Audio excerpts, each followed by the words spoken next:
Buenos días, buenas tardes a todos, ¿cómo están? Bueno, quería a través de este video poder explicar un poquito de los materiales que he subido al campus, así que ahora están viendo mi campus y los apuntes que están y encuentran en material de estudios, donde dice apuntes de base de datos e introducción a base de datos. La introducción un poquito hemos visto en clases el último día que nos vimos. Así que voy a remitirme a eso un poquito bastante rápido, eh, como para retomar y repasar por ahí. ¿Se acuerdan que habían dicho o habían tirado algunas palabras que asocian ustedes al término base de datos, los cuales todos tenían de alguna forma relación? Y pudimos lograr, en principio, poder definir el concepto de lo que es una base de datos, ¿no? Acá lo traigo como más a resumen o un poco a definir mejor, digamos, lo que es una base de datos, y se define como una serie de datos organizados y relacionados entre sí, los cuales son recolectados y explotados por los sistemas de información de una empresa o negocio en particular. Es decir, que una base de datos es un almacén que nos permite guardar grandes cantidades de información de forma organizada para que luego podamos encontrar y utilizar fácilmente. La realidad que las bases de datos, como yo siempre les decía, o como les dije en un momento, siempre existieron, pero cuando aparecieron las computadoras, es como que el término se hizo más presente. Y hoy por hoy, la realidad es que estamos cada vez más inmersos en todo este mundo de las bases de datos, porque si nos ponemos a pensar en qué ámbitos podemos encontrar una base de datos y se te ocurre un montón de ejemplos, ¿sí?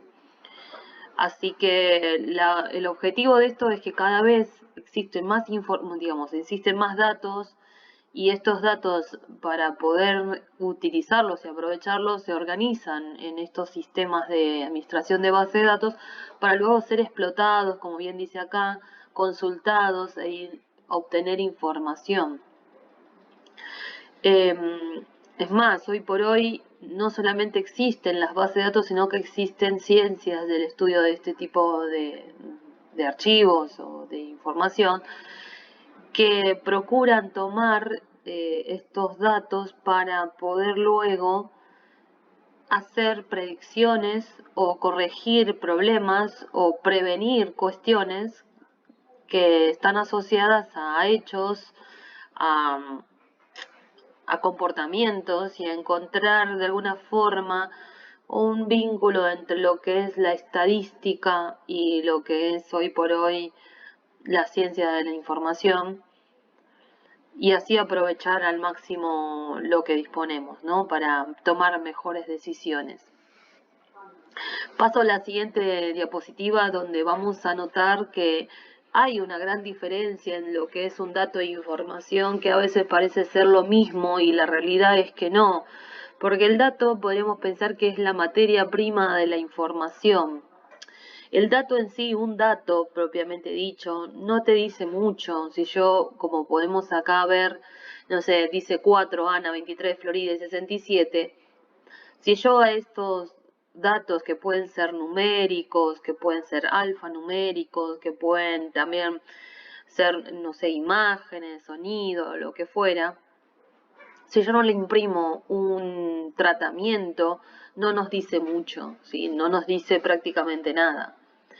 Ahora, pero si estos datos están almacenados, organizados, y le damos un proceso, este proceso, llámese aplicación de un filtro, crear un informe, aplicar una fórmula sobre esos datos, o sea, vamos a suponer, tengo todo el registro de las ventas del día y quiero saber cuánto fue mi recaudación sobre el registro de las ventas del día, voy a tener que aplicar una simple función donde me sume todo lo recaudado. Y ahí estoy obteniendo información, ¿sí? Porque vamos a suponer que vendimos aparentemente mucho, porque hubo muchas transacciones, pero observamos que hubo otro día que vendimos mucho menos digamos, en ticket, pero ganamos más, porque por ahí lo que vendimos era de mayor valor, y un día vendimos mucho, pero de valores bajos, y vimos que hubo mucho trabajo y poca recaudación. Son, no, ejemplos que puedo darles de qué puede decirnos los datos si yo le imprimo un proceso, ¿sí? La información es un conjunto ordenado de datos los cuales son manejados según la necesidad del usuario. Esto que estamos comentando ahora, de este tratamiento que yo le doy a los datos para que me brinde algún tipo de información, ¿sí? Entonces, para que un conjunto de datos pueda ser procesado eficientemente y pueda dar lugar a información, primero se debe guardar lógicamente en archivos alfabéticos o alfanuméricos. ¿Sí? Entonces, a esto se refiere de que estos datos tienen que tener una organización, porque si no están organizados, si dentro de una columna, para darles un ejemplo, ¿no? Pongo nombres y a la vez pongo direcciones, y yo quiero contar nombres, me voy a encontrar que estoy contando no solamente nombres, sino que estoy contando direcciones.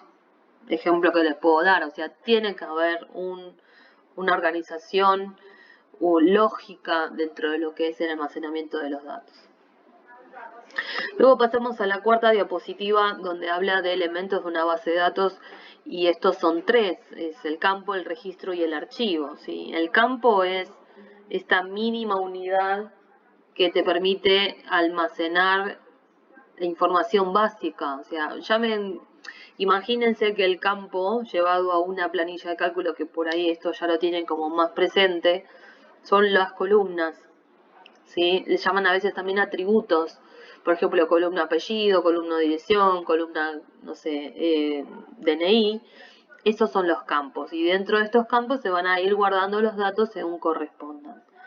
El caso del registro es un conjunto de campos que contiene los datos que pertenecen a una misma repetición de entidad. Tampoco difícil la palabra repetición, es como que se te sale de contexto, pero a lo que estamos queriendo referir es que este conjunto de campos, que puedo mencionar 5, por ejemplo, apellido, nombre, dirección, DNI y teléfono, esos 5 campos que yo mencioné recién, yo voy a ingresar los datos y van a conformar el registro, que puede ser, no sé, el registro de los datos que le corresponde al alumno García. Entonces yo voy a saber el nombre, el apellido de García, el DNI, el teléfono, todo sobre García. Eso hace a un registro. Si una vez que yo cargo datos dentro de esos campos, esa línea, ese renglón que contiene todos los datos que responden a cada uno de estos campos, van a definir al registro. Y con respecto al archivo, es esta colección, ¿no? Esta, como bien dice acá, de registros, o sea, todos los datos que están de alguna forma almacenados, van a generar un archivo. Yo luego esto lo guardo, lo almaceno, lo registro, le doy un nombre y puedo obtener un archivo de base de datos. Pasando a la quinta, dice componentes de una base de datos. Para poder obtener o contar con un sistema de base de datos, nos vamos a encontrar que existe el hardware. El hardware, recordemos que es toda la parte física, esto es un disco rígido, un monitor, una computadora, un servidor, cables o lo que fuera, todos los componentes necesarios para poder armar el sistema. El software, estas siglas que dice DBMS, es Administración de Base de Datos o Sistema de Administración de Base de Datos, está en inglés. Pero bueno, se refiere a esto. El sistema es el programa o la aplicación que vamos a utilizar para poder explotar estos datos que tenemos archivados. Y los datos a manejar, esto es fundamental, porque si no tenemos los datos no tiene sentido de ser, o digamos, no hay una base de datos, justamente. Y después habla de un ítem que tiene que ver con el personal encargado del sistema manejo del sistema. Esto es también bastante interesante porque es importante saber que en un sistema de base de datos los que participan o utilizan las bases de datos van a tener como diferentes accesos o niveles de acceso, por decirlo de una forma. Van a estar los que diseñan las bases de datos, las que las modifican, digamos, internamente, por decirlo de una forma, aquellos que pueden consultarlas y aquellos que pueden modificar los datos que están adentro o dar un alta, o sea, dar un alta en el sentido de ingresar algo nuevo dentro del sistema. ¿Por qué es importante tener en cuenta esto? Porque quizás hay gente, no necesariamente porque por intención puede hacer alguna modificación y dañar las bases de datos, sino a veces también podría decirse por ignorancia. Entonces hay que restringir de alguna forma esta manipulación de los datos, que una de las características que tienen las bases de datos es que pueden ser compartidas e intercambiar con varios usuarios a la vez. Con lo cual acá hay que hacer restricciones con los componentes y demás. Así que nada, con respecto al personal también es algo a tener en cuenta de quién van a ser los que, digamos, puedan consultarlas, quiénes van a ser los que puedan modificarlas y demás. Pasando a la siguiente diapositiva, habla de los sistemas de base de datos, a qué se refiere, ¿no? Este conjunto de programas que permite el almacenamiento, modificación y extracción de la información en una base de datos. Los usuarios pueden acceder a la información usando las herramientas específicas de consulta y de generación de informes, o bien mediante aplicaciones al efecto. Esto es, están los datos, se encuentran almacenados, pero necesitamos una especie de intermediario que te facilite de alguna forma a través de botones, acciones, comandos, lo que fuera, la operación con los datos que se encuentran dentro de la misma, ¿sí? Esto es gracias a un conjunto o al programa que te va a dar este acceso, ¿sí? Ahora, estos sistemas también proporcionan métodos para mantener la integridad de los datos, para administrar el acceso de usuarios a los datos y para recuperar la información si el sistema se corrompe. Esto es referido a, cuando hablamos de integridad, es que estos datos se encuentren protegidos, que para poder ser confiables, porque si yo extraigo información de ahí, voy a entender que esa información es verídica. Así que no solamente te va a permitir la operación con los datos dentro del sistema, sino también van a tener ciertas reglas que va a permitir restringir o proteger la información que se encuentra dentro de la misma. Y así también vieron que dice la posibilidad de recuperar información si ésta se corrompe. Es decir, ¿qué quiere decir que se corrompa? Puede ser que alguien accidentalmente borre registros y estos puedan recuperarse de alguna forma, o que exista un sistema de recuperación de datos o un sistema de backup, que es la copia de seguridad de la información, por si llega a haber algún inconveniente. Luego, por último, vamos a pasar a la última diapositiva, que son las ventajas que ofrecen los sistemas de base de datos. Una es fundamental, esto de la eliminación de información redundante. ¿A qué se refiere esto? Suele pasar que si vamos, no sé, vamos a suponer que vamos a un laboratorio, nos tenemos que hacer un estudio de sangre. Y la primera pregunta que nos hacen es si es la primera vez que vamos ahí o no. ¿Por qué hacen esta pregunta? Porque si la realidad es que es la primera vez, te empiezan a tomar tus datos, te empiezan a cargar tu apellido, nombre, dirección, teléfono, contacto, lo que fuera, y luego a partir de ahí te deriva al lugar donde tengas que ir, ¿no? Pero ¿qué pasa si en realidad ya es la segunda vez que vas? Es muy probable que no te pida los datos nuevamente, pero sí te pida un dato sensible que puede ser el DNI o el número de historia o el número de no sé, de afiliado, por decirlo de alguna forma, porque a través de ese dato ellos pueden consultar dentro del sistema tus datos que ya deberían estar cargados, o sea, no te los vuelven a pedir, no te los vuelven a ingresar. Esto es para eliminar la redundancia. No vuelvo a cargar información que ya existe. Si existe, la consulto. Y de última, verifico si los datos que estaban ingresados fueron o están correctos. O si hubo algún cambio que yo no informé, entonces lo actualiza. Pero bueno, la eliminación de la información redundante tiene varias ventajas. Una es esta, no tener que andar ingresando cada vez que viene el paciente nuevamente toda su información. Otra cuestión es que evito que pueda haber problemas de carga de datos en el sentido de que, no sé, cada vez que alguien toma datos, por ahí hoy lo toma bien, mañana lo toma mal, entonces no siempre coinciden. En fin, acelerar los procesos, esto de que si ingresa alguien ya está cargado, yo simplemente derivo a dónde tiene que remitirse y no tengo que perder el tiempo para cargar la información. Así que bueno, una de las grandes ventajas es esto que tiene que ver con la eliminación de la redundancia. Después, lo de compartir también es fundamental porque uno de los primeros archivos que permitieron el hecho de poder ser consultados de manera simultánea, o sea, yo, el de al lado, o 5, 10, 15, 20 personas a la vez sobre el mismo archivo, era una propiedad muy de base de datos. Después, hoy por hoy sabemos que podemos hacer trabajos o trabajar con archivos colaborativos, como está pasando con las nubes, o sea, con un Google Drive o una hoja de cálculo de Drive, pero esto no era común en su momento. Después, la seguridad de acceso y auditoría, esto es fundamental, esto como yo les comenté antes, no todo el mundo tiene el mismo nivel de acceso a la información que se encuentra almacenada.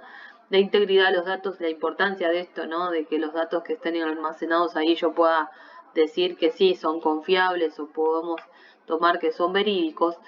Y cuando hablamos de la independencia de los datos, tiene que ver con que suele pasar que los datos necesitan otros administradores de base de datos porque o ya lo que se usaba dejó de ser eficiente y tenemos que migrar a otro sistema de base de datos y no tenga que volver a ingresar todos los datos porque muto o cambio de programa, ¿sí?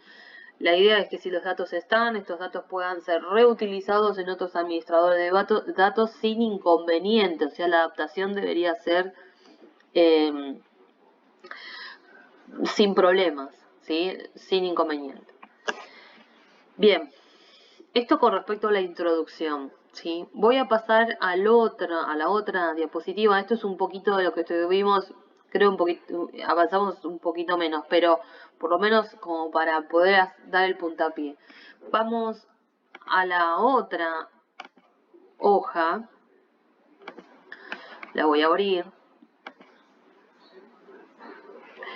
Bueno, omitan los años igual porque el apunte sirve igual. Y acá es una especie de resumen también de un poco lo que vimos antes y trayendo algunas otras cuestiones. Esto de conceptos de base de datos, que es un dato, que es una base de datos, es un poco más de lo mismo que vimos en la diapositiva. Características, que sea accesible, que sea confiable, que sea compartido a multisuarios, ¿sí? Un poquito más de lo mismo. ¿Qué relación existe entre el dato y la información? Esto ya lo hemos visto. Recordemos que el dato pasa a ser como la materia prima de la información. Y que la información es el conjunto de datos procesados. El tipo después habla de la clasificación de base de datos, ¿no? Eso va a depender de su variabilidad. Esto tiene que ver con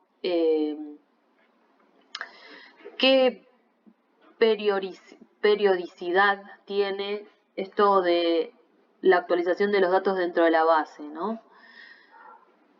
Cuando son estáticas, quiere decir que las bases de datos simplemente van a servir para hacer consultas.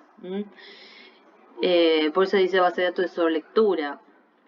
Dice que son utilizadas primordialmente para almacenar datos históricos que posteriormente se pueden utilizar para estudiar el comportamiento de un conjunto de datos a través del tiempo, o realizar proyecciones, tomar decisiones, realizar análisis de datos para inteligencia empresarial. Bien, esto es algo de lo que les estaba comentando. Hoy por hoy se hace esto mucho, el, el registro de los datos para que a posteriori uno pueda hacer un estudio sobre los mismos, ¿sí? Este registro puede ser registro de venta, registro de consulta, registros de, no sé, de, de, de características de productos, podemos llamarlo, o podemos tener registro de cualquier cosa, o por ejemplo, en una facultad, el registro de las inscripciones, las cantidades que se han inscrito en cada carrera, cuántos se han recibido en cada uno, y así hacer a posteriori una proyección para ver si a medida que va pasando el tiempo esto va evolucionando, va involucionando, qué carreras a lo largo del tiempo van teniendo más éxito que otras, en fin. Esto es simplemente, justamente lo que dice acá, es el almacenamiento de los registros y nada más, ¿sí? También podría decirse, creo que lo hemos hablado un poquito, había algo que se llamaban las guías telefónicas, esto podría ser también una base de datos estática, porque anualmente se cambiaban, o sea, vos recibís la guía o recibías la guía a fin de año normalmente y eso te servía todo el año entrante. Pero bueno, lo que estaba ahí vos sabías que era así y durante todo un año no ibas a poder hacer ningún tipo de cambio, ¿sí? Después hablamos de las bases de datos dinámicas. En el caso de las bases de datos dinámicas, la información almacenada sí va teniendo algunas actualizaciones, ¿sí? Un ejemplo puede ser las que se usan en el supermercado, o sea, bases de datos que tienen datos de productos que obviamente a lo largo del tiempo, del producto que se vendió en enero, en julio va a tener un precio completamente diferente. ¿Sí? Bueno, Videoclub también ahí aparece el ejemplo de Videoclub un poco antiguo, pero bueno, en este caso sí, las bases de datos requieren que los datos se actualicen, ¿sí? No queden siempre iguales. Después tenemos bases de datos según su contenido y vamos a encontrar las de bibliografía, la de texto completo, las especializadas y las de directorio, ¿sí? Las de bibliografía dice que lo que te permite es localizar artículos bibliográficos. Es un registro típico de una base de datos bibliográfica, contiene información sobre el autor, la fecha de la publicación, el editorial y demás. Puede contener un resumen, un extracto de la publicación original, pero nunca el texto completo. O sea, es como una lista, como cuando uno hace una monografía, que al final uno pone bibliografía y indica qué libro se utilizó, quién fue el autor, de qué año y demás. Por eso que acá habla de que el texto no está, simplemente se está remitiendo al título de la publicación, su fecha, la editorial, en fin, como simplemente una lista de escritos, ¿sí? Pueden ser revistas, pueden ser libros, lo que fuera, pero digamos son de estos escritos. Después tenemos, con respecto a las bases de datos de texto completo, almacena fuentes primarias como por ejemplo todo el contenido de todas las ediciones de una colección de revistas científicas. Le voy a dar ejemplo, este lugar que se llama PubMed, se los estoy trayendo. Yo acá puedo buscar algún artículo, no sé, lo único que está todo en inglés, ¿no? Yo acá estoy haciendo la traducción, pero podemos, no sé, vamos a poner COVID, que no importa, vacuna de COVID, ¿no? Hago la búsqueda y acá encuentro una serie de artículos y vean que en filtros, por este costado, yo puedo pedir que me lo traiga el texto completo gratuito, ¿no? Free Full Text. Lo selecciono Y acá obtengo una serie de resultados, ven que dice 24.711 resultados, y encuentro la lista de artículos que hablan sobre la vacuna del COVID, ¿sí? Bueno, este lugar que se llama PubMed, justamente lo que hace es traerte artículos completos, algunos son pagos, en este caso yo pedí que sean gratuitos, eh, sobre medicina, ¿sí? Sobre en realidad ciencia de la... Sí, son ciencias médicas y de mí. Puede ser de medicina, puede ser de enfermería, o sea, hay un montón de artículos que están, digamos, asociados a lo que tiene que ver con la salud. Eh, y vean que es un facilitador porque tenés como una especie de buscador y toda la información que encontramos acá está chequeada, está verificada, es confiable, no se repite, está actualizada, o sea, tiene un montón de ventajas frente a la búsqueda que generalmente hacemos en Google. Esto lo traigo a modo de comentario, ¿no? Pero no necesariamente es que tienen que saberlo, lo traje como ejemplo, porque justamente acá donde habla de base de datos de texto completo, este sería un ejemplo sobre este tipo de base de datos. Detrás de todos estos artículos que aparentemente trae acá como que fuese Google, estos están registrados y almacenados en un sistema de base de datos para poder nosotros encontrar los artículos, porque normalmente a veces no suelen o no forman parte de un libro, sino que simplemente son, no sé, como publicaciones o paper, a veces también le llaman así, de una, dos o tres hojitas, que inclusive a veces tampoco forman parte de una revista, o sea, por eso se llaman documentos primarios, o sea, son artículos, publicaciones, que no forman parte de otra cosa. Entonces, ¿cómo hacemos para encontrarlo? Si no lo podemos encontrar en una revista, si no lo podemos encontrar en un libro, bueno, este lugar es el que te los acerca, ¿sí? Por ejemplo, este tipo de administración de base de datos. Las especializadas, que son más de orden técnico, pensadas a partir de las necesidades puntuales de un público determinado que consume dicha información.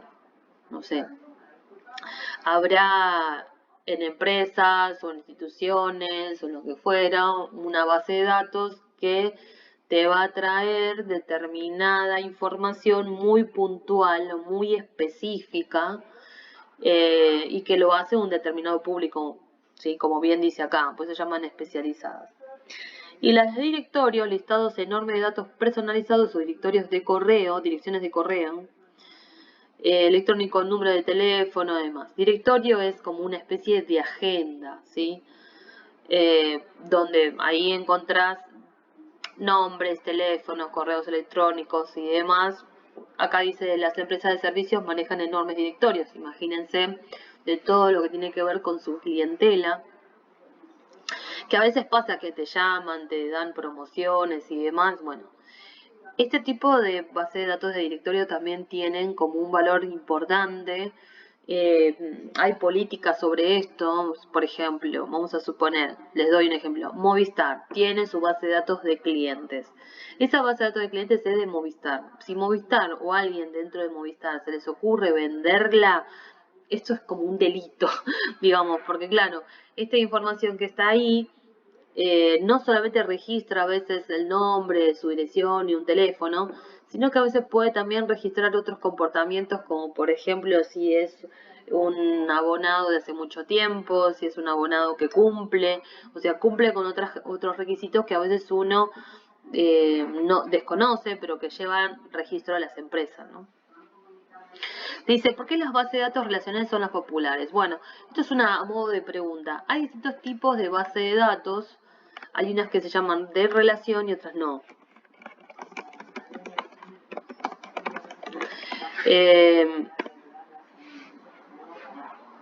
Acá les voy a dar algunos ejemplos. Las más comunes, bueno, me fui a lo de base de datos de nubes. A ver. Pero tenemos las de jerarquía, las de red, acá están, miren. de jerarquías, de red, transaccionales, relacionales, deductivas o lógicas, multidimensionales, orientadas a objetos y documentales. Acá están. Tipos de base de datos. ¿Sí? Las más comunes y las que en realidad son muy cómodas de operar son las bases de datos relacionales. Las otras existen, tendrán otros fines, no me voy a ir tan por las ramas, tampoco quiero ir tan profundo, pero digamos, ¿por qué son fáciles? Porque piensen que se estructuran de alguna forma en tablas, ¿sí? Así tablas como el Excel que nosotros conocemos, bueno, va a haber tabla de clientes, tabla de productos, tabla de ventas, y estas tablas entre sí luego se relacionan, se vinculan a través de un dato en común. Que ese dato en común puede ser un campo clave y demás, bueno, que después un poquito más adelante vamos a empezar a hablar, pero ¿por qué se usan mucho? Porque son fáciles de entender, fáciles de implementar, y esta razón es por la cual las bases de datos relacionales son una de las más comunes. De hecho, en el Office venía un programa que se llama Access, digo venía porque ya no viene más. Antes venía como el Word, como demás, y lo utilizábamos, o sea, yo he dado clases de Access, pero ahora lo dejaron en suspenso. ¿Esto por qué? Porque en realidad el Excel está como de alguna forma haciendo la tarea del Access. Porque el que usaba Access era el usuario común, el usuario, nosotros normalmente utilizábamos el Access, no empresas. Y por ahí era mucho programa para lo que podríamos utilizar, con lo cual el Excel suplantaba a hoy por hoy en realidad reemplaza muy bien las tareas básicas que podemos hacer con un Access y más sencillas. Bien, después, ¿qué es un campo clave? Los campos clave son aquellos que identifican, esto un poquito hemos hablado en clase, ¿sí? Recordemos que el campo clave es un dato único dentro de lo que es el registro, ¿sí? Por ejemplo, un DNI. El DNI es un dato único dentro de la tabla clientes. Yo tengo todos los clientes, sus datos completos, sabemos que se pueden repetir los números de teléfono, las direcciones, los nombres, los apellidos, pero el DNI no, ese es un dato que te va a servir como para poder identificar de manera eficiente un registro dentro del conjunto y que también te permite hacer búsquedas mucho más rápidas. Esto puedo traer el ejemplo que cuando vas a un lugar te pregunta tu DNI o te pregunta número de historia o te pregunta tu número de afiliado porque a través de ese dato es el que te busca. ¿Por qué no te busca por apellido? Porque probablemente haya más de uno que se llama exactamente igual. Así que busca por un dato que vas a ver que va puntualmente al registro sin problema. Después tenemos, ¿para qué sirven? Bueno, las bases de datos ya estuvimos hablando un poquito, ¿sí? De la utilidad que tienen las bases de datos. Esto ya lo hablamos. Y después tenemos otras cuestiones como, que también hemos hablado un poquito en clase, lo que es la integridad, la escalabilidad y la concurrencia. La integridad tiene que ver con la validez de los datos, la escalabilidad es la posibilidad del crecimiento de esta base de datos sin afectar la calidad de sus servicios, y la concurrencia es la cantidad de transacciones que puede soportar o tolerar estas bases de datos sin caer o sin tener deficiencias. Después vamos a los elementos como por ejemplo el campo, que ya sabemos, el registro y la tabla. Acá lo llevamos a una gráfica como para que sea más claro. Campo, recuerden que son las columnas, el registro es la fila, el campo clave es la columna que contiene los datos que no se repiten y la tabla es todo este conjunto, ¿sí? Todo abarca la tabla. Después pasamos a tipos de datos que en realidad acá no me voy a detener mucho porque depende de los datos que yo almacene, ese dato va a ser de un tipo. Si es un número es numérico, si es un texto es alfanumérico, si es moneda, o sea, si es un valor monetario es moneda, si es una fecha es fecha, vieron que es bastante obvio. Así que nada, se clasifican los datos según su tipo, ¿sí? Vamos a suponer, si yo les digo el nombre de una persona, ¿qué tipo de dato es? Y sabemos que autonumeración no va a ser, número tampoco, objeto lee no, porque eso es para remite a la inserción de archivos. Bueno, ¿qué es lo que más nos cierra? Y tenemos texto corto y texto largo. Ahora, ¿cuál voy a elegir? ¿Texto corto o texto largo? Si es el nombre, es muy probable que no sea tan extenso. Vean que cuando es texto corto, te admite hasta 255 caracteres. Creo que va a alcanzar y sobrar esa cantidad de caracteres para poder almacenar un nombre. Ahora, si de repente en realidad yo necesito registrar el diagnóstico o todo el comentario que hizo el médico sobre una epicrisis, y bueno, en ese caso ya el texto corto probablemente me quede chico, entonces voy a optar por texto largo. Entonces es bastante intuitivo. Simplemente leyendo un poquito esto de los tipos de datos van a poder entender un poco más qué son los tipos. Y por último, nos aparece esta actividad, ¿sí? Yo me voy a detener acá porque voy a explicar la actividad, si no se va a hacer muy largo el video, ¿sí? Así que hasta acá voy a quedarme. En el segundo video, en la otra etapa, voy a explicar la actividad, cómo la tenemos que desarrollar, ¿sí? Así que nos vemos en un ratito. Gracias.